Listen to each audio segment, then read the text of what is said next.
जरूर उठाया होगा, मगर आज हम आपको पिलाएंगे एक ऐसा कॉकटेल जिसमें क्रिकेट का भी मजा है और फुटबॉल का भी, क्योंकि आज पहली बार दो हाथ कर रही है सीआईडी की टीम और उनके नन्हे मुन्ने मित्रों की टीम, जो कि वो बच्चे हैं जिनकी परवरिश किसी घर में नहीं बल्कि अनाथालय में हुई है। तो चलिए सीधे ले चलते हैं आपको मैच के आंखों देखे हाल की ओर। बॉल यहाँ है सीआईडी के घातक गेंदबाज देखना एसीपी अंकल, अब मैं आपकी इस बॉल पे सीधा चौका मारूंगा। अच्छा, बैट्समैन की गेंदबाज को मैं चुनौती। इतना खराब बॉलर भी नहीं हूँ, समझे? देखना तुम्हें आउट कर देता हूँ क्या नहीं। ऑल द बेस्ट बेटा। Thank you Sachin sir. गेंदबाज यहाँ अपनी फील्ड प्लेसमेंट चेक करते हुए।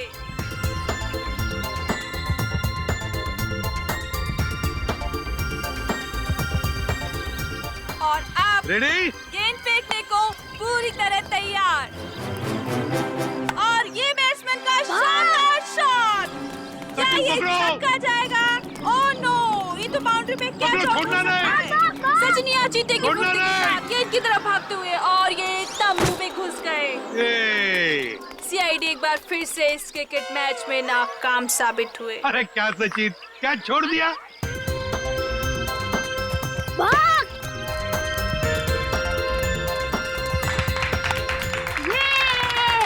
अरे देखा अंकल, हमने कहा था ना कि हम आपकी सीआईडी टीम को क्रिकेट मैच में हरा देंगे। ये तो पता था कि तुम लोग जीतने वाले हो।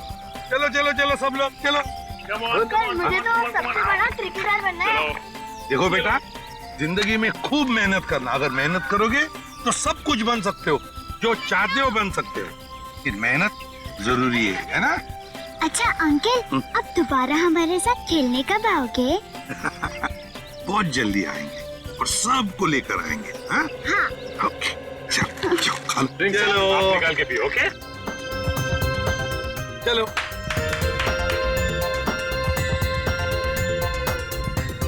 श्रेया, श्रेया लंच टाइम, सबको ले आओ। ओके बच्चों, चलो लंच ब्रेक, खाना खा लेते हैं। जंगल में गिर गई, मैं जा रही हूँ। मैं भी आता हूँ। अरे रुको, अकेले मत जाना, मैं आ रही हूँ। सॉरी रोना नहीं। देखो टीटी मर गए। देखो गुड गर्ल, बहादुर बच्ची। जाओ इशिता, इसे लेकर जाओ, मैं तारा और चिंटू को लेकर आती हूँ। जाओ तारा, चिंटू, तारा, चिंटू। हाँ चले गए। चिंटू प्लीज बाहर आ जाओ। तारा,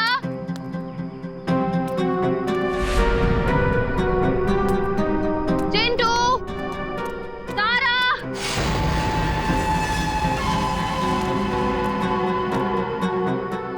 चलो यार, भूख लग रही है। तारा, देखो एसीपी सर बहुत डांटेंगे। चिंटू,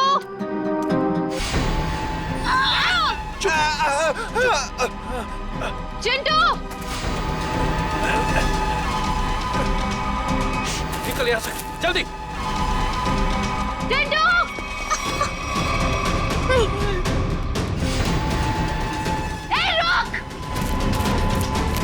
रुक जाओ, नहीं तो गोली मार दूंगी। मैं सीआईडी से हूँ।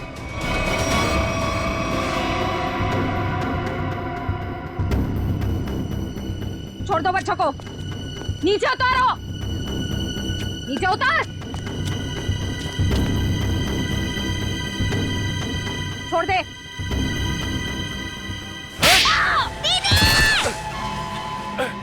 रुक, निकल जल्दी। रुक जाओ चिंटू।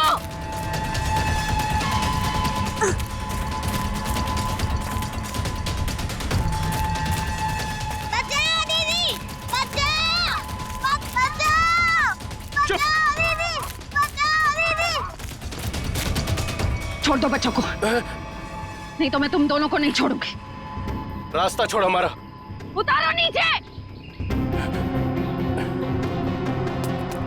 तारा, चिंटू भागो यहाँ से। हम आपके अकेले जगह नहीं भागेंगे। भागो।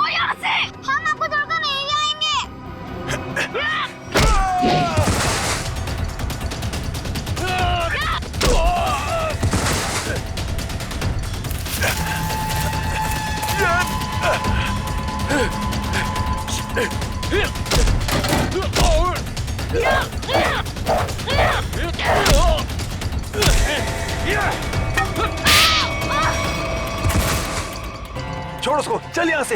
हाँ, चल, निकल, जल्दी, जल्दी कर।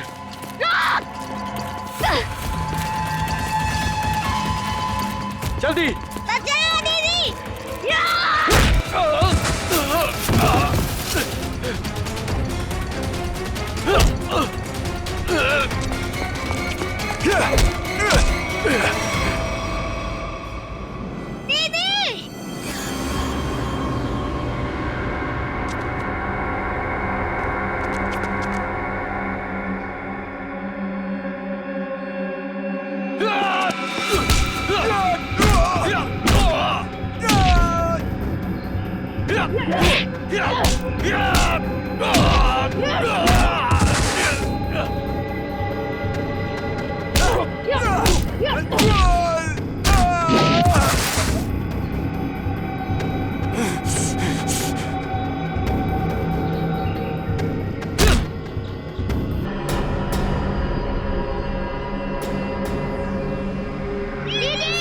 जल्दी कर, चुप कर, चल।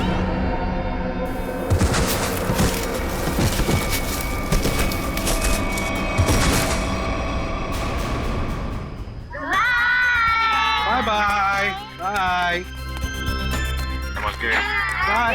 हाँ? चिंटू और तारा नहीं दिख रहे। चिंटू और तारा दिख नहीं रही, कहाँ गई है? और श्रेया भी दिख नहीं रही है। हाँ? श्रेया मैम जंगल में बॉल ढूंढने के लिए गई हैं, लेकिन अब कहीं नजर नहीं आ रही। इतनी देर तक? काम करते हैं, जंगल में घुसते हैं। हाँ?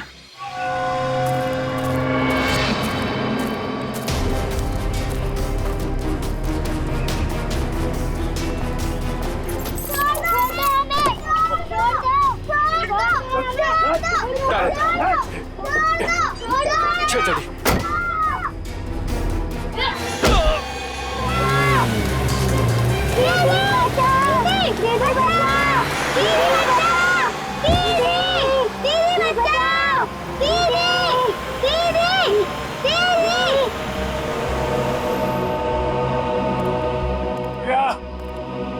चिंटू, श्रेया, तारा,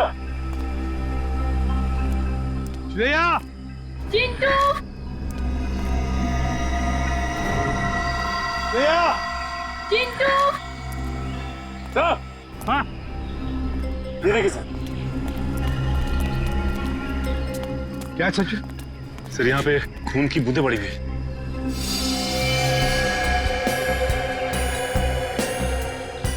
सर कहीं श्रेया मैम को कुछ हो तो नहीं गया? कुछ नहीं होगा श्रेया को, सीआईडी ऑफिसर है वो। देखते ये खून की बूंदें हमें कहां तक ले जाती है।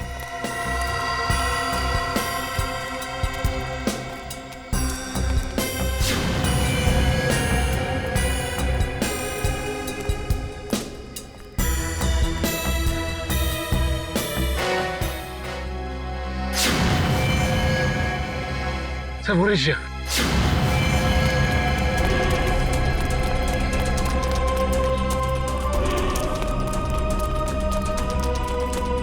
श्रेया मैम, तुम ठीक श्रेया, क्या हुआ? ब्रीफकेस। ब्रीफकेस? हाँ सर, कौन सी ब्रीफकेस? वो ब्रीफकेस उधर। सचिन देखो जरा, जा। श्रेया किसने किया है? बच्चे कहाँ हैं? कहाँ है बच्चे? सर वो सर तारा और चिंटू को दो गुंडे उठाकर लेकर गए थे। तुमने देखा उनको? चेहरे देखे उनके? नहीं सर, उन्होंने मास्क पहने हुए थे। एक व्हाइट कलर की वैन में दोनों बच्चों को उठाकर लेकर गए वो।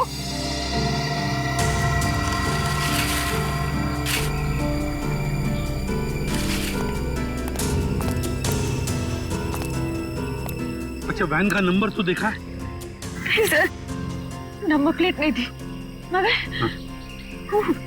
राइट साइड की टेल लाइट टूटी हुई थी सर।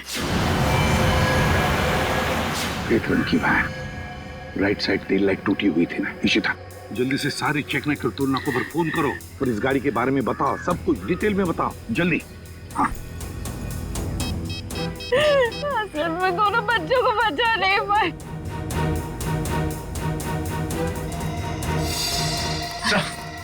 हाँ, ये रहो ब्रीफकेस।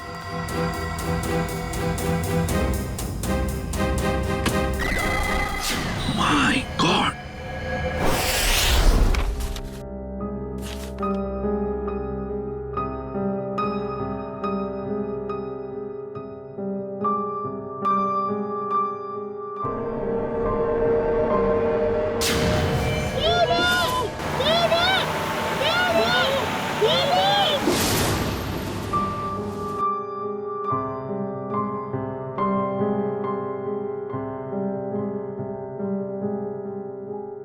श्रेया मैम, कुछ दिन सेहत का ध्यान रखिएगा। सर पर भी काफी जख्म आया है। ये जख्म तो भर जाएंगे तेरे। बच्चों को भी गुंडों से बचा नहीं पाए। इस बोझ को मैं कभी झेल नहीं पाऊंगी। श्रेया, क्या कर रही हो तुम? ऐसा मत सोचो, उन बच्चों को हम बहुत जल्द ढूंढ निकालेंगे। और फिर तुमने वो ब्रीफकेस छीन लिया हाथ से उसके। एक बार डॉक्टर सारंग के उस ब्रीफकेस से कोई सॉलिड सबूत निकाल लें, उन बच्चों तक हम बहुत जल्दी पहुंच जाएंगे। हाँ डॉक्टर साहब, कुछ मिला क्या? किसी औरत का हाथ है, हाथ पर मेहंदी लगी हुई है और नाखूनों पर नेल पॉलिश है। डॉक्टर साहब, ये सब हमें पहले से पता है। कोई खास डिस्कवरी हो तो बताइए। हाँ है ना, लगता है इस औरत ने हाल फिलहाल में ही मेहंदी लगाई है, क्योंकि मेहंदी का रंग बहुत गाढ़ा है। ये डिस्कवरी है? अरे ये सब पहले से पता है सर। कुछ और अभी नहीं पता लग सकता है यार। मजाक है क्या सब कुछ यार? पहले इस हाथ को लेबोरेटरी में भेजो, फॉरेंसिक लैब में, वहां पर डीएनए टेस्टिंग होने दो, उसके बाद पता लगेगा ना यार। बहरहाल फिलहाल तुम इतना तो पता लगा सकते हो कि जहां से हाथ मिला है वहां पर कोई शादी ब्याह हुआ है क्या? ये पता लगाने के लिए मैं वंश को पहले ही भेज चुका हूँ। वेरी गुड, बहुत अच्छा किया। तो अभी मैं भी चलता हूँ। और हाँ, अगले 12 घंटे तक मेरी लैब में कोई मुझसे कुछ पूछने के लिए नहीं आएगा। अंडरस्टैंड? ठीक है सर, नहीं पूछेंगे। जब तारिका जी है तो आपसे क्यों पूछें? ये डॉक्टर साहब कमाल है, गुस्सा बस नाक पे रखता है इनके। सर, मुझे तो लगता है उन बच्चों ने शायद जुर्म को होते हुए देख लिया, तभी तो वो गुंडे उन्हें अपने साथ ले गए। बात तो ठीक है रेड्डी, वरना अनाथ बच्चों को कोई पैसों के लिए तो किडनैप करेगा नहीं। हेलो, क्या नहीं गुजरी? ओके, ठीक है, श्योर, थैंक यू। क्या हुआ? सर, उस टोल नाके से अब तक कोई ऐसी गाड़ी गुजरी नहीं है जिसकी एक टेल लाइट टूटी हुई हो। अच्छा सर, कहीं ऐसा तो नहीं कि उस गाड़ी वाले ने लाइट को रास्ते में ही रिपेयर करवा दिया हो? बच्चों को गाड़ी में रख के वो लोग रास्ते में गाड़ी रोकने की गलती नहीं करेंगे। शायद उनका अड्डा आसपास ही है, जहां जाने के लिए टोल नाके से गुजरने की जरूरत नहीं पड़ती।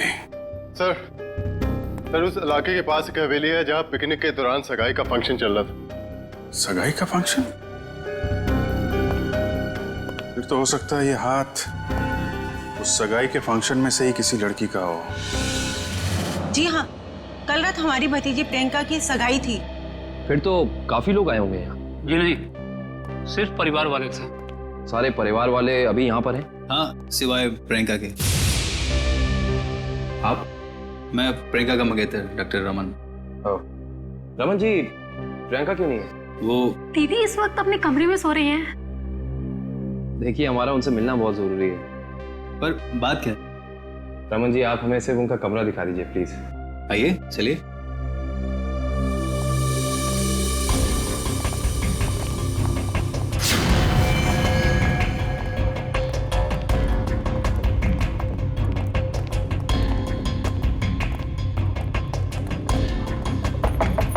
प्रियंका, प्रियंका, उठो, प्रियंका। प्रियंका, एक काम करिए, इस कमरे की डुप्लीकेट चाबी लेकर आइए। प्रियंका रोज इतनी देर तक सोती है? दोपहर का 1 बज रहा है। नहीं, वैसे तो जल्दी उठ जाती है। शायद सगाई की थकावट होगी इसलिए नहीं उठी है वो। लीजिए।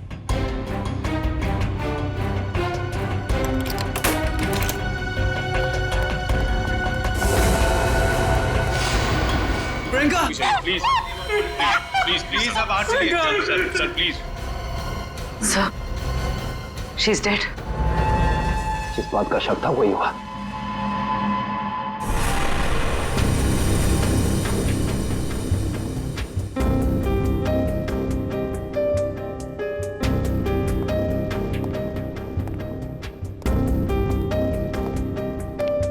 सर खून सिर्फ इस बेड पर है, कमरे में और कहीं नहीं। और सर कमरे का सामान भी बिखरा हुआ नहीं। सर इसका मतलब जब प्रियंका सो रही थी तभी खूनी ने उसका हाथ काटा। पर जब इसका हाथ काटा होगा तो ये चिल्लाई तो होगी ना? चिल्लाती कैसे निखिल? उसकी गर्दन के निशान साफ बता रहे हैं कि खूनी ने पहले गला दबाकर उसकी जान ली और फिर उसका हाथ काटा। पर अगर खूनी ने प्रियंका को मार ही डाला था फिर उसका हाथ क्यों काटा? और हाथ काट के उसे ब्रीफकेस में क्यों लेके जा रहा था? एक काम करते, इस कमरे की सही से तलाशी लेते।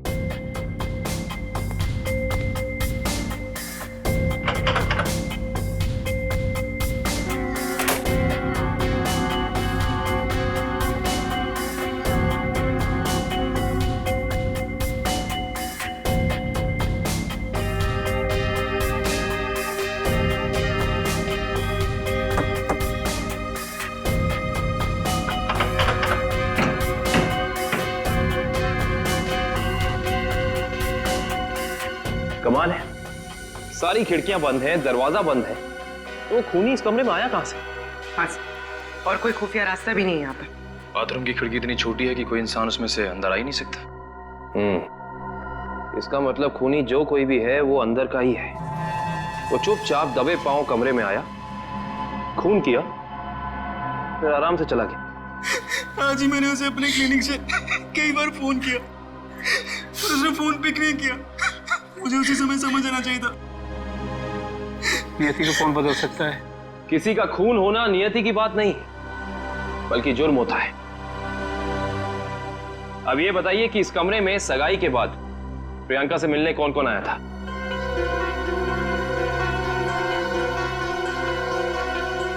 सबकी जबान पे तो ताला लग गया। इस ताले को खोलने का तरीका है हमारे पास। इस कमरे के बाहर जो सीसीटीवी कैमरा लगा है उसकी फुटेज हमें बताएगी कि इस कमरे में कौन कौन आया और कौन कौन गया।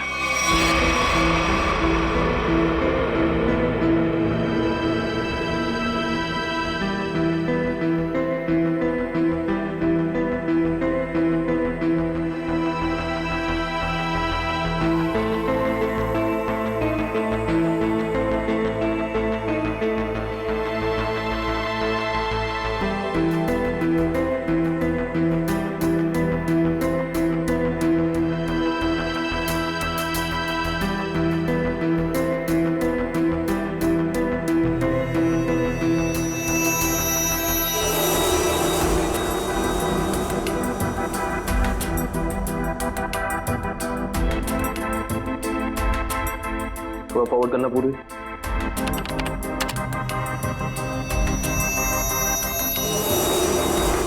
पॉज करना। ये आदमी प्रियंका के कमरे में बहुत सारा गिफ्ट लेके गया, लेकिन 1 मिनट में वापस आ गया। हाँ, लेकिन एक काम करो, घर वालों को अंदर लेकर आओ। आप लोग प्लीज थोड़ा अंदर आइए।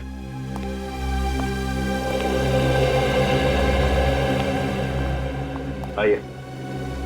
आप लोग इस आदमी को जानते हैं? ये हमारे होटल का मैनेजर है। अच्छा, पहले तो दिखा नहीं। मैनेजर को लेकर आना। Yes sir. थोड़ा फॉरवर्ड।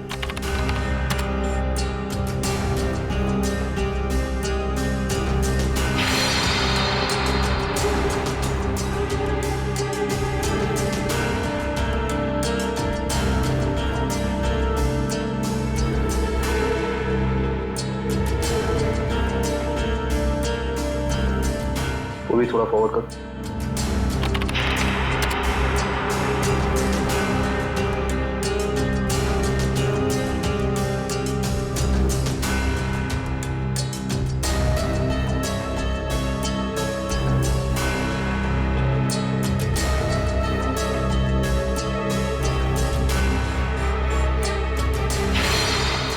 पॉज कर, बस यहीं। सर ये लड़की 1:30 बजे कमरे के अंदर गई और 2 घंटे के बाद बाहर निकली। इस लड़की को देखा आपने? ये कौन है?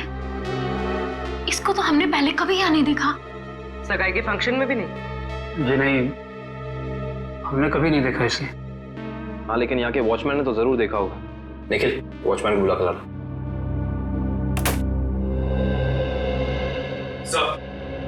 सब जगह देख लिया मगर मैनेजर के मिला नहीं सर। मिला नहीं? सुबह तो यही था, शायद मार्केट गया होगा सब्जी लेने के लिए। कमाल है, पहली बार सुन रहा हूँ कि इतने बड़े होटल का मैनेजर बाहर सब्जी लेने जाता है। ये इस होटल के वॉचमैन का नाम है रिंकू। रिंकू जी, इस होटल के मैनेजर को तुमने यहाँ से बाहर जाते हुए देखा था? नहीं सर। इस लड़की को देखा था?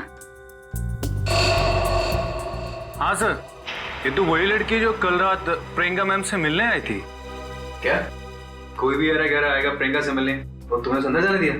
नहीं साहब, हमने पहले प्रियंका मैम को फोन किया उनके रूम में, उन्होंने बोला आने दो, तो हमने आने दिया। इसका मतलब प्रियंका इस लड़की को जानती थी, और आप लोग कह रहे हैं कि आप इस लड़की को जानते नहीं। रिंकू, एक बात बताओ, ये लड़की कल होटल अपनी गाड़ी से आई थी या फिर? सर ये लड़की टैक्सी से आई थी। टैक्सी? उस टैक्सी का कोई नंबर रिकॉर्ड किया तुमने, कहीं लिखा कुछ? हाँ साहब, मैं होटल के अंदर जितनी भी टैक्सी आती है उनका नंबर लिख के रखता हूँ रजिस्टर पे। ये फोटो ध्यान से देखो, ये लड़की कल रात तुम्हारी टैक्सी में बैठी थी। आप लोग कौन? हम लोग सीआईडी से। सीआईडी साहब, मुझे तो इस पे पहले से ही शक था कि लड़की में कोई गड़बड़ है। क्यों, क्या हुआ? ये लड़की 1 बजे रात को अकेली हमारी टैक्सी में आके बैठ गई और कहने लगी मुझे कुंदन नगर हवेली पे छोड़ दो। अच्छा, फिर क्या मैंने उसे कह दिया कि वापसी के भी भाड़े देने पड़ेंगे। और वह तैयार हो गई? क्यों? मान तो गई, लेकिन हवेली पे जाने के बाद उसने कहा कि थोड़ी देर इंतजार करना पड़ेगा, और 2 घंटे लगा दिए, और 2 घंटे के बाद उधर से वो दौड़ती हुई चली आई और मुझे कहा कि चलो। मैंने पूछा कहाँ, तो बोली कलानगर म्यूजियम पे। कलानगर म्यूजियम? सर इतनी रात को तो ये म्यूजियम बंद रहता है ना? हाँ सर, मैंने यही उनसे पूछा, पर उन्होंने कहा तुम अपने काम से काम रखो। काम से काम तो अब सीआईडी रखेगी। कलानगर म्यूजियम?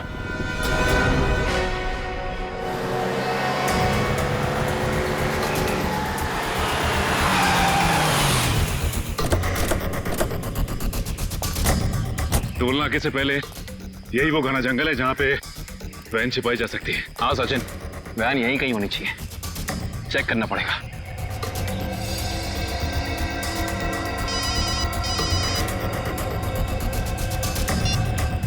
कितनी बार कहा है तुम लोगों को कि कोई गलती नहीं होनी चाहिए, मगर तुम सब लोग निकम्मे हो, निकम्मे। बॉस, हमारी तरफ से तो सब सही जा रहा था, पता नहीं ये बच्चे अचानक कहां से आ गए। हमें कुछ समझ में नहीं आया, इसलिए हम बच्चों को उठाकर हमारे साथ में ले आए। तो अब मुझसे क्या चाहते हो? उन बच्चों को अपनी पीठ पर बिठाकर घोड़ा घोड़ा खेलूं? एक काम करो, आग लगा दो उस वैन को, बच्चों के साथ ही। ना रहेगा बांस, ना बजेगी बांसुरी। क्या बच्चों को जला दूं? सुना नहीं मैंने क्या कहा? हाँ बॉस। एक से बढ़कर एक बेवकूफ पाल रखे हैं मैंने। चिंटू, हमें कुछ करना आएगा, वरना पता नहीं ये बुरे अंकल हमारे साथ क्या करेंगे। इस आदमी के सीने में दिल है या पत्थर? कितनी आसानी से कह दिया कि बच्चों को जला दे। अरे तो हम कौन से महात्मा हैं, बॉस ने कहा है तो कर देते ना। चल ठीक है।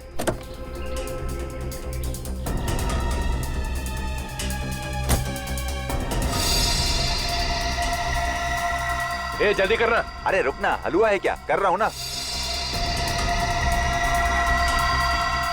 ये ले पकड़।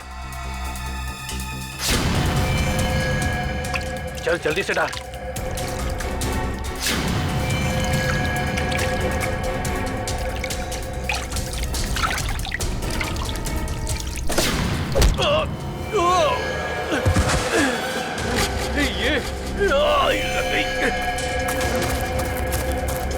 अरे भाई, अरे बच्चे, चल उस तरफ भागे, चल।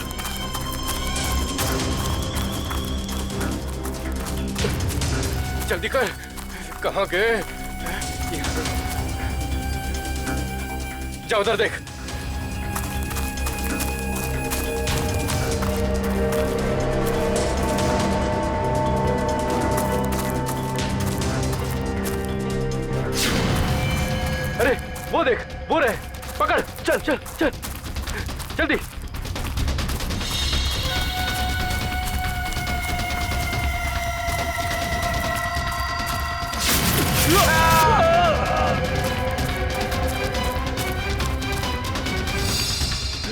पूरे। हाँ, चल।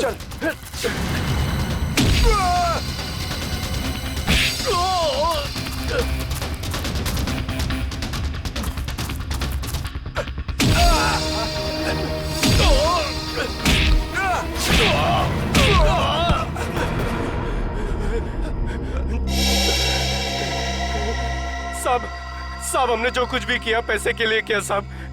हम असली गुनहगार नहीं है साहब। वो बच्चों ने हमारा चेहरा देख लिया था।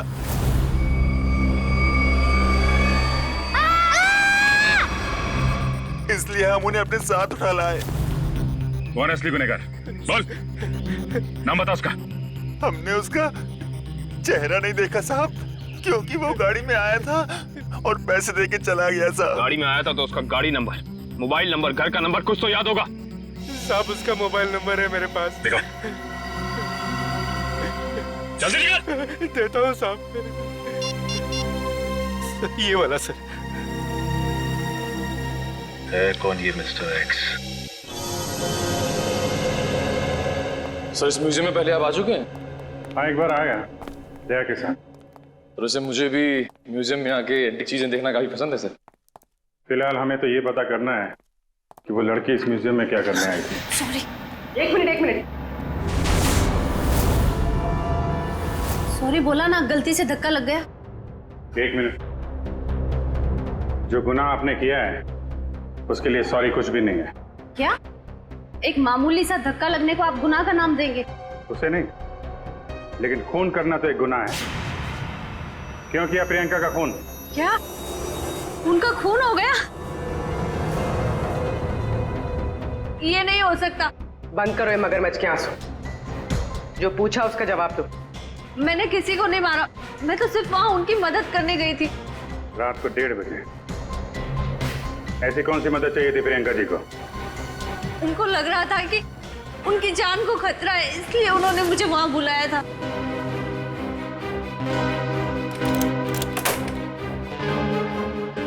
थैंक गॉड तुम आ गए। मगर हुआ क्या? इतनी रात गए बुलाया, क्या हुआ? कुछ तो बताओ, क्या हुआ? तुम इतनी टेंस क्यों नजर आ रही हो? मेरी जान को खतरा है। क्या? मगर किससे? ये सब बातें करने का बिल्कुल वक्त नहीं है। ये बताओ, जो सामान मैंने तुमसे मंगवाया था तुम लेकर आई हो। अब फटाफट मेरे लेफ्ट हैंड का प्रिंट ले लो। Do it fast.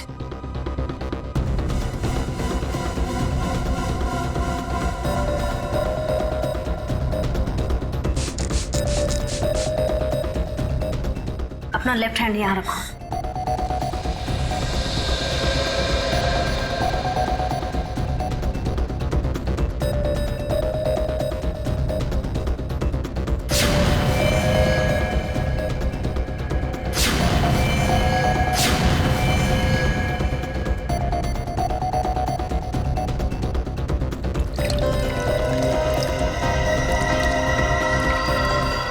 देखो, अभी तक तुमने मेरी बहुत मदद की है। मेरा एक और काम कर दोगी प्लीज? काला नगर के म्यूजियम में जाके ये हैंडप्रिंट और अंगूठी मिस्टर सुमेश को जाकर दे देना प्लीज। पर ये सब क्यों? ये सब मैं तुम्हें अभी नहीं बता सकती। तुम अभी जाकर म्यूजियम में मिस्टर सुमेश को मिलोगी। जी राजकुमारी जी। और सुनो, काम हो जाने के बाद ये अंगूठी मेरे सिवाय किसी को मत देना। अगर मुझे कुछ हो जाए तब भी नहीं, ओके?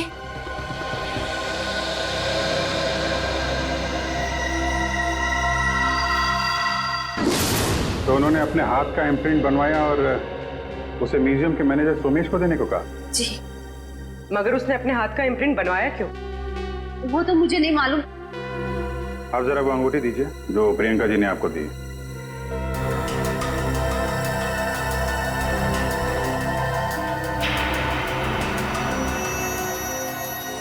ये तो काफी अनमोल लगती है। सर ये अंगूठी, वो कटा हुआ हाथ, ये म्यूजियम, सर कुछ समझ में नहीं आ रहा है। इसका जवाब तो अभी ये मैनेजर सोमेश जी देंगे। पुरानी पेंटिंग है, राजा रवि प्रताप ने इसे बनवाया था। इस तरह की कलाकारी करने का उसे बहुत शौक था। Mister Somesh. Yes. CID. CID? क्या बात है सर? जरा इधर आइए, आपसे कुछ बात करनी थी। कीजिए ना सर, मुझसे कोई गलती हुई क्या? नहीं, वो बात नहीं है। आप जरा ये अंगूठी देखिए, इसे पहचानते हैं? जी हाँ, ये राजकुमारी प्रियंका जी की अंगूठी है। आपके पास कैसे आई? ये हमें रागनी ने दी है। अभी अभी गई है ना म्यूजियम से बाहर, वो ये अंगूठी और राजकुमारी के हाथों का इम्प्रिंट लेके आई थी, है ना?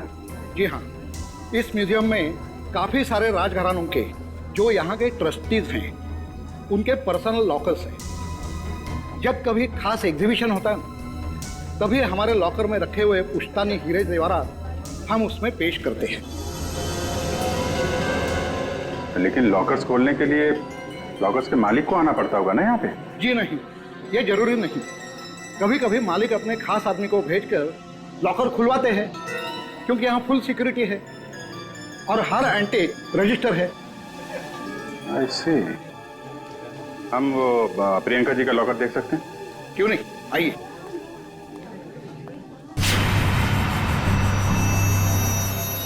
ये रहा उनका खास लॉकर। प्रियंका जी के हाथ का इम्प्रिंट इसका पासवर्ड था। सर, इसलिए प्रियंका का हाथ? क्या हुआ? नहीं, कुछ खास नहीं।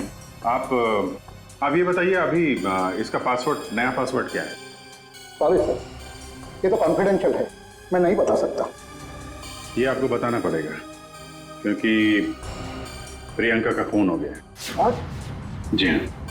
और खूनी तक पहुंचने के लिए हमारा ये जानना बहुत जरूरी है कि इस लॉकर में क्या है और प्रियंका ने अपना पासवर्ड जल्दबाजी में क्यों बदला।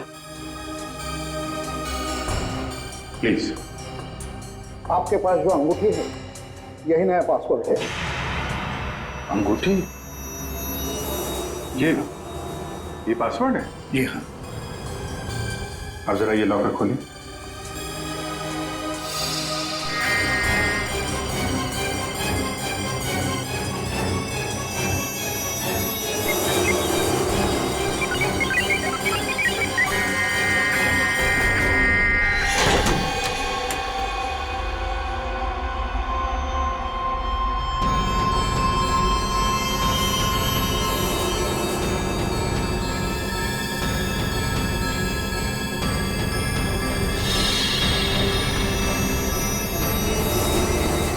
इतने सारे जेवर?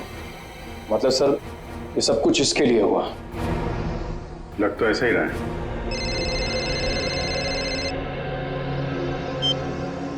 हाँ बताओ। गुंडों के पास से जो नंबर मिला था वो कुंदनपुर के होटल के मैनेजर का है? Very good, very good. नहीं, मिलते हैं उससे मिलते हैं।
चलो अच्छा हुआ घर भी पहुंच गया।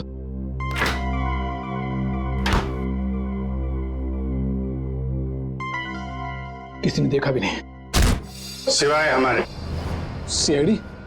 हाँ, सीआईडी। चल बैठ। बोल, राजकुमारी का खून क्यों किया तूने? मैंने राजकुमारी को नहीं मारा सर, मैंने तो जो किया वो उसके कहने पे किया। किसके कहने पे किया? पता नहीं सर, मुझे तो एक पर्ची मिली थी, उस पे लिखा था कि मैं राजकुमारी के कमरे की खिड़की खुली छोड़ दूं। अच्छा, ताकि खूनी कमरे के अंदर जाए, राजकुमारी का खून करे और खिड़की के बाहर से खिड़की बंद, ऑटोमेटिक, किसी को पता भी नहीं चलेगा। जी। अच्छा, उसने तुझे पर्ची दी और तूने काम कर दिया। असली बात बता, क्यों किया तूने? सर वो उसने मुझे धमकी दी थी कि अगर मैंने उसकी मदद नहीं की तो मेरे अतीत के बारे में सबको बता देगा कि मैं जेल गया था। अच्छा, जेल जाके भी सुधरा नहीं है? पर्ची कहाँ है? सर वो तो मैंने फाड़ के फेंक दी। फाड़ के फेंक दी? वो तो फाड़नी ही थी। तुझे एक पर्ची पे धमकी दे दी, तूने इतना बड़ा काम कर दिया। ये हो नहीं सकता। असली बात बता, क्यों किया तूने ये सब? बता। देखिए सर, मैं सच कह रहा हूँ, मुझे कुछ नहीं पता सर। ये ऐसे नहीं मानेगा इसको तो मैं। नहीं, रुको रुको रुको रुको, तुम लोग जरा बाहर जाओ, मैं संभालता हूँ इसको। सर बाहर बहुत पब्लिक है, कहीं बाहर ले चलो। बाहर काम मैं संभाल लूंगा। चल जा।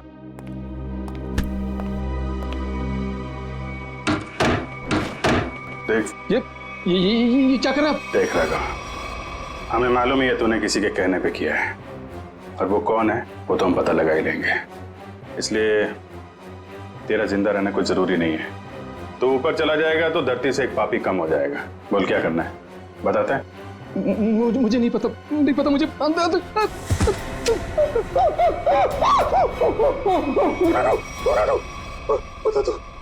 बोल। मुझे 10 लाख रुपए दिए थे उसने। 10 लाख रुपए? आजा भाई। 10 लाख रुपए का चक्कर है। चल, पैसे कहाँ हैं? पैसे दिखा। हाँ, अंदर है। निकाल। लाता हूं। सर नुस्खा काम आ गया।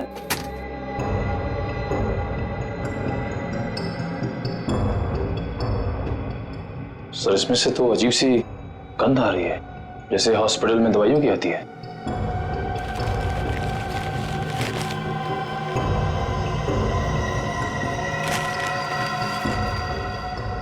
मुख में से नहीं है, अखबार में से आ रही है। एक मिनट सर, इस पे कुछ नंबर लिखा हुआ है।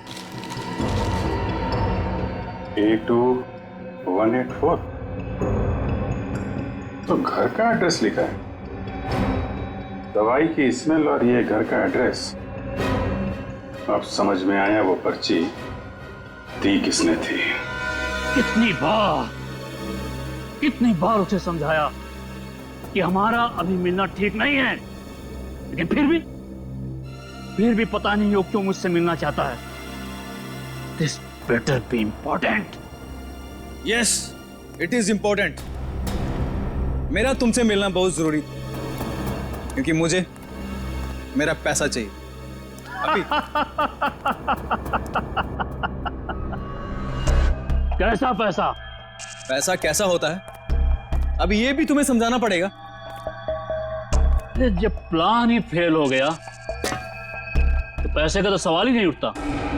तुम्हारी गलतियों का खामियाजा मैं क्यों भुगतूं? प्रियंका से शादी करने के बाद मैं वैसे भी करोड़पति बनने वाला था, और तुमने मुझे गलत राह पे चलाया, और इसकी सजा तुम्हें भुगतनी होगी। देखो, मैं तुम्हारा दुख समझ सकता हूं, लेकिन जब लॉटरी लगी नहीं तो इनाम बांटने का सवाल कहां से उठता है? लॉटरी तो लगी है, सीआईडी वाली। सीआईडी? और इनाम भी बहुत जबरदस्त मिलेगा अंकल जी। रमन, तुमने सीआईडी को बुलाया है? जब पार्टनरशिप की है तो जेल अकेले कैसे जाता? क्या मतलब? मतलब मैं समझाता हूं। जब हमें होटल के मैनेजर के घर से न्यूज़पेपर में इस डॉक्टर के क्लिनिक का एड्रेस मिला, तो हम समझ गए थे कि प्रियंका के मर्डर में पहला मोहरा ये डॉक्टर है। मगर हमें पता चल गया था कि इस डॉक्टर में इतनी हिम्मत नहीं कि किसी का खून कर सके। तब हमने एक प्लान बनाया।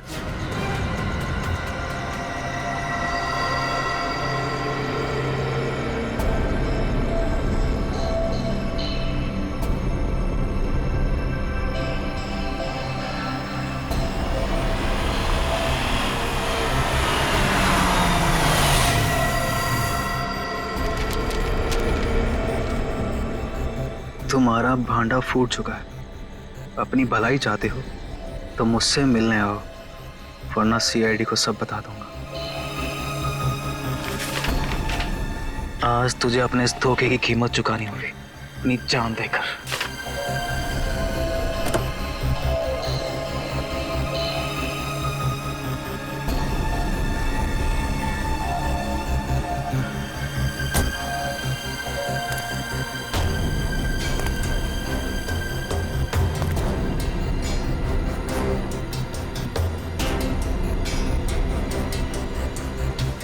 कहाँ हो तुम?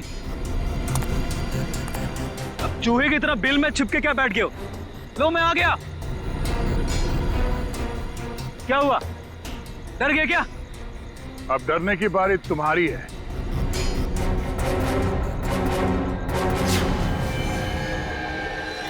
तो रमन, राजकुमारी प्रियंका के होने वाले दूल्हे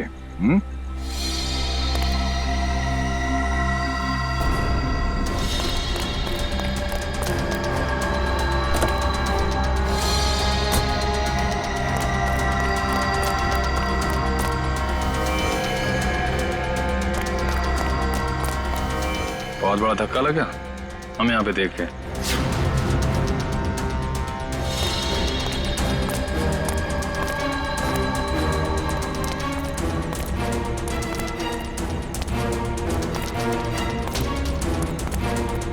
ये चिट्ठी हमने ही भेजी थी।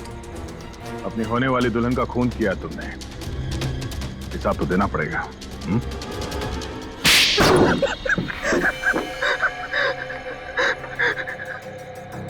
ठीक कह रहे आप लोग, हमने ये सब प्रियंका की दौलत पाने के लिए किया था। हाँ, और अब फटाफट अपने पार्टनर का नाम बता दे जिसके साथ मिलके तूने ये पूरी खिचड़ी पकाई है। चलो अब फांसी के फंदे के लिए तैयार हो जाओ। अरे इसके पहले मैं तुम लोग को ऊपर पहुंचा दूंगा।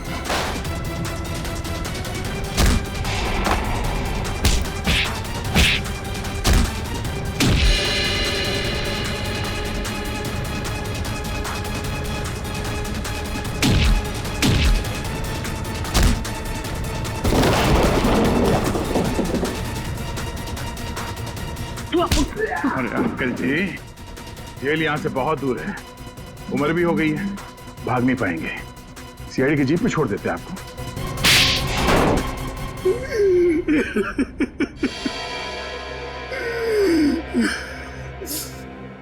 कहने को तो प्रियंका मेरी भतीजी थी, लेकिन भाई साहब की मौत के बाद मैंने ही प्रियंका को पाल पोस कर बड़ा किया, एक बाप का फर्ज निभाया।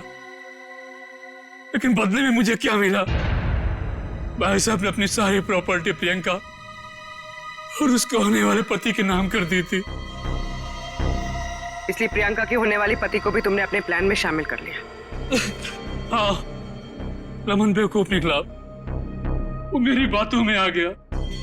पर्दे के पीछे रहकर मैंने सारे गुनाह इसी से करवाए, गुंडों को पैसे देने से लेकर खिड़की खुले रखने और हाथ काटने तक। मगर प्रियंका को भनक लग गई थी कि उसकी जान को खतरा है, इसीलिए उसने अपना पासवर्ड चेंज कर लिया और तुम लोगों के प्लान पे पानी फेर दिया। क्यों? हमें पता भी नहीं था कि उसने मेरी और अंकल की बातें फोन पे सुन ली है। सर, काश प्रियंका ने हमारी मदद ली होती तो उसकी जान बच जाती। वो आई थी मेरे पास ये बताने के लिए कि रमन उसकी जान लेना चाहता है, लेकिन उसे क्या पता था कि इस जुर्म का असली सूत्रधार कौन है। एक बार भी शर्म नहीं आई तुम्हें? अपने स्वार्थ के लिए अपनी भतीजी की जिंदगी उजाड़ दी तुमने। तुम जैसे लोगों के लिए तो फांसी भी कम है।